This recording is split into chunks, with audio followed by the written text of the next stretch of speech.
this is kind of really like, actually, you're thinking, what the hell?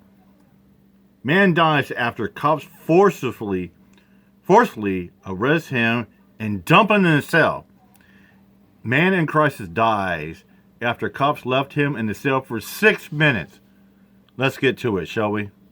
A man in crisis, in a legitimate crisis, dies after the cops left him in a cell. Let me go to the video.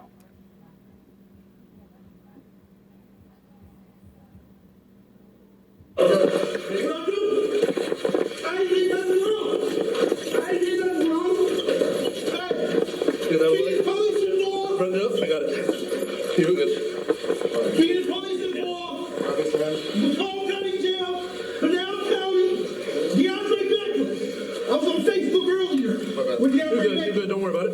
With DeAndre Becker, I ain't did nothing wrong. Why my hand tight? What I do? I ain't do nothing wrong. I ain't do nothing wrong. They trying to kill me, y'all. They all want it. They all want it. Here, bend this one over that one, and then fold it up.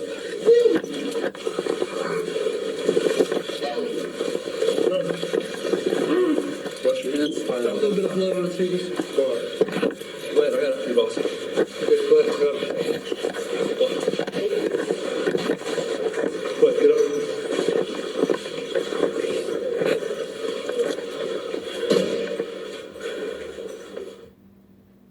Been killed.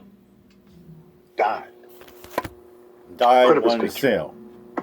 And when I tell you the background to this, This is the you're hill. going to be as infuriated as I am. Hakeem Terrell Hakeem was Terrell. held down by officers after being taken into custody. Okay? The family of the 31-year-old has filed a federal lawsuit Good for alleging them. the officers used excessive force that led to his death in an Arizona county jail. Guess The what? excessive force lawsuit. And guess where it happened at? Maricopa County Jail. Whoa! You know, that same guy that made headways, that hold the tent city? Yes, that jail, ladies and gentlemen. Uh-huh. Is for an unspecified dollar amount and claims that Akeem's Fourth Amendment rights were violated and officers and deputies involved lacked adequate training. The incident happened on January 1st, 2021, as Akeem was bringing in the new year. He had a history of mental illness. That's according to the lawsuit. And that night, he began behaving bizarrely. At a party at an apartment in Phoenix, partygoer called the police because of the behavior. Witnesses claimed he expressed paranoid thoughts and made statements that did not make sense. That's a typical person going through a mental crisis. That people sometimes have, PTSD or have panic attacks. a clear sign of a mental health issue. The lawsuit claims Phoenix police recognized he was mentally ill or mentally disturbed. Sure. They recognized it upon arrival. Schizophrenia. Mr. Akeem suffered from schizophrenia. The officers then posed a question. Hey, you got to leave the party. He refused. They arrested him. Akeem, described as 6'2", 433 pounds, was not cooperative during the arrest, but officers got him into the SUV and took him to the county jail. Now, remember, he has a mental health disorder. Yes. Or he's going through a mental health issue. He's going through a mental crisis. This is now, or at least should have been, a medical call. This is a medical issue. This is not a criminal issue. It's a medical issue. But they decided to handle it as a criminal issue, even though they were aware, according to the report, that he was experiencing a mental health episode. Yes. And keep in mind, they were sitting there saying he was talking about and saying things that made no sense. He was having delusional thoughts. Just like a person has mental crisis, has mental health issues, there are people that hear voices in their head. voices that tell them to do stuff or say stuff. There are people that go out and that talk to themselves because they have voices in their head that tell them to say or do things as well. It's called mental health issues and mental crisis. Dear brother, Ben Crump, civil rights attorney, is now representing the family. This is and Ben Crump. Suggested law enforcement officers acted with indifference towards Mr. Akeem. The lawsuit claims Akeem was in medical distress. Yes. And in obvious need of immediate medical care. It goes on to say, placing handcuffed people in a prone position creates an immediate risk of death or serious bodily injury. This position is known to cause suffocation or positional asphyxia. Asphyxia. Not only is it known, it is so known that law enforcement is literally trained not to do this anymore. Like literally. It's part of the protocol now. You know, and there are things that the law enforcement should be trained not to do, or how to handle mental health crisis or mental distress. Now, they are told, hey, you see this move right here? Don't do that. No, don't do it. People die. There's more.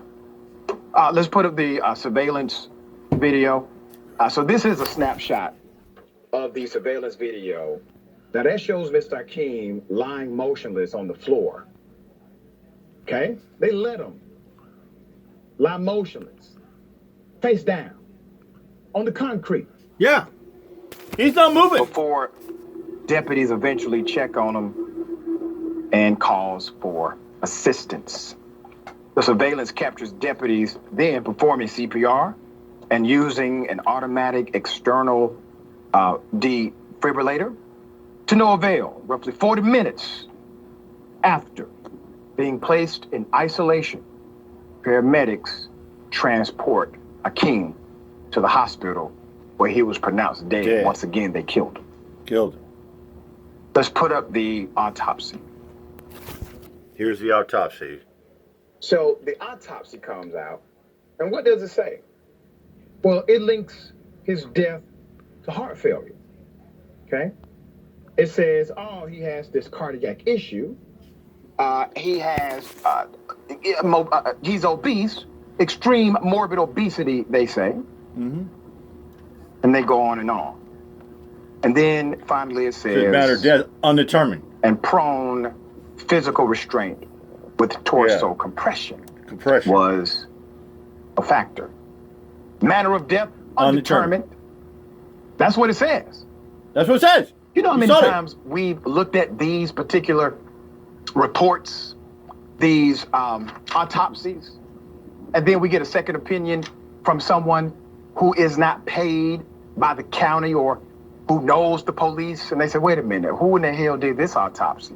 No, this autopsy is not correct.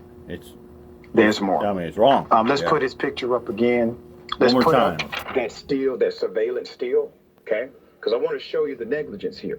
Look at that. You see, this part right here.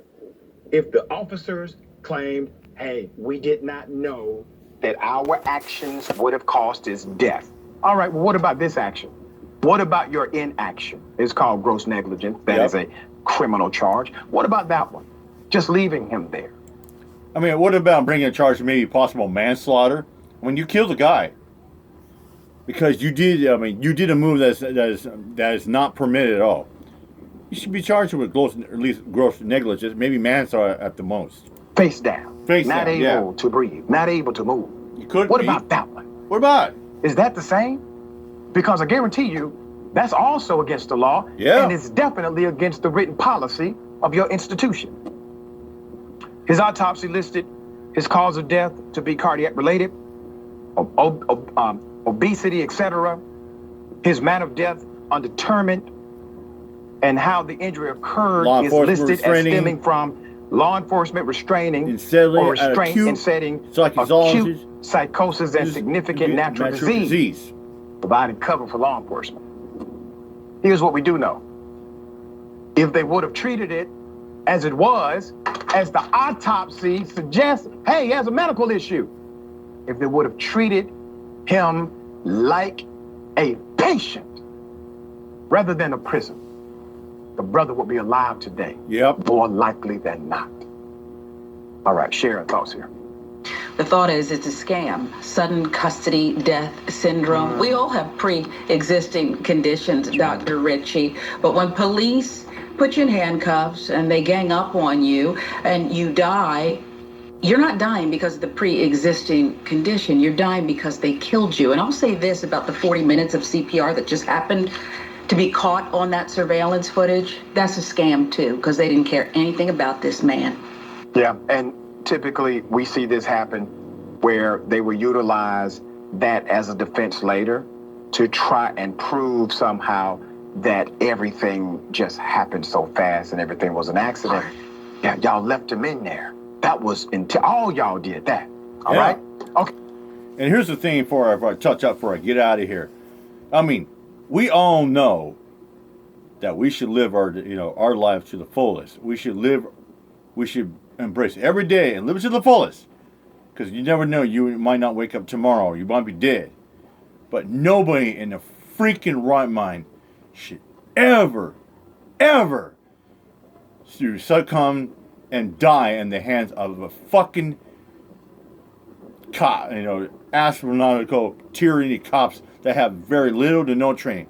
Nobody should ever die in the hands of a fucking police officer or a few officers. Never. Whether it's from that, being shot, or being punched, kicked, to the point where you succumb and die in the hospital.